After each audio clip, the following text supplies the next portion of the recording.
എൻ്റെ അമ്മയുടെ ബർത്ത്ഡേ ആയിരുന്നു ഇന്നത്തെ ദിവസം. അപ്പോൾ രാത്രി 12 മണിക്ക് ഞാൻ ദാ കേക്ക് എടുത്ത് അമ്മേനെ സർപ്രൈസ് ചെയ്യാൻ വേണ്ടിയിട്ട് ചെന്നതാട്ടോ. പക്ഷെ നമുക്ക് ഓൾറെഡി അറിയായിരുന്നു ഞാൻ 12 മണിക്ക് കേക്കും കൊണ്ട് വരുമെന്ന്. അങ്ങനെ പിറ്റേ ദിവസം രാവിലെ നമ്മളൊന്ന് പുറത്തേക്ക് ഇറങ്ങാൻ വേണ്ടി തീരുമാനിച്ചേ. അപ്പോഴാണ് കിണികിണീന്നും പറഞ്ഞിട്ട് അമ്മയ്ക്കൊരു ഗിഫ്റ്റ് വന്നത് കേട്ടോ.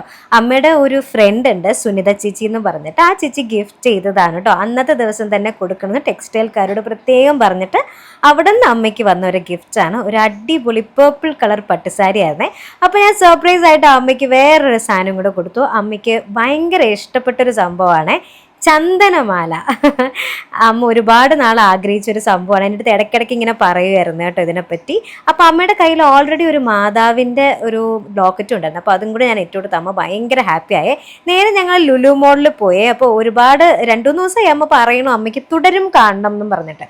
അപ്പോൾ ഞങ്ങൾ ടിക്കറ്റ് ബുക്ക് ചെയ്തിട്ട് നേരെ ഞങ്ങൾ തുടരും കാണാൻ വേണ്ടി ചെന്നു കേട്ടോ. അടിപൊളി മൂവിയായിരുന്നു കേട്ടോ. എൻ്റെ പഴയ ലാലേട്ടനെ തിരിച്ചു കിട്ടിയ പോലൊരു ഫീലായിരുന്നേ.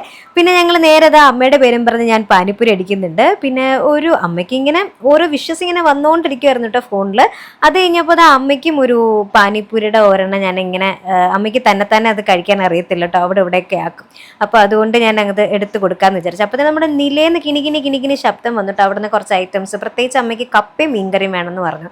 ഇന്നത്തെ ദിവസം അമ്മ എന്തൊക്കെ ചോദിക്കുന്നോ അതൊക്കെ ചെയ്ത് കൊടുക്കുക എന്നുള്ളതാണ് എൻ്റെ ഒരു ഡ്യൂട്ടി. ഓക്കെ, അപ്പോൾ നേരെ പാനിപ്പൂരിയും കഴിച്ച് ഞങ്ങൾ നിലയെന്നും പിന്നെ അതുപോലെ തലപ്പാക്കെട്ടിന്ന് മറ്റേ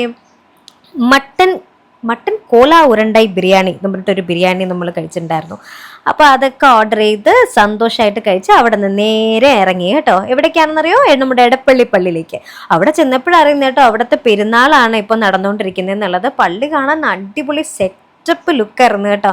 നല്ല രസമുണ്ടായിരുന്നു. അകത്തേക്ക് കയറിയപ്പോൾ ഭയങ്കര പീസ്ഫുൾ ആയിരുന്നു. അങ്ങനെ നല്ലൊരു ദിവസം അമ്മയുടെ ബർത്ത്ഡേ അങ്ങനെ അടിപൊളിയായിട്ട് ആഘോഷിച്ചു.